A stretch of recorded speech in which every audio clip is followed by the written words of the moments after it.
চুলটাকে ফেদারের মতো করে কাটতে হবে। কাটার পর তারপরে সামনে লেয়ার দিয়েছে, লেয়ার কাট কেটে নিয়ে তারপরে চুলটাকে 4 ভাগ করে এরকম মিডিল থেকে ভাগ করে তারপরে ওটাকে আবার ওখান থেকে ভাগ করতে হবে। এই যে মিডিল থেকে মানে এটাকে 4 ভাগ করতে হবে। 4 ভাগ করার পরে ক্লিপ লাগাতে হবে।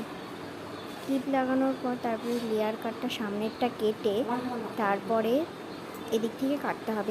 যেভাবে হলো ফেদার কাট কাটে সেভাবে করে একটু একটু করে কাটতে হবে, মানে 3টা স্টেপে কাটতে হবে।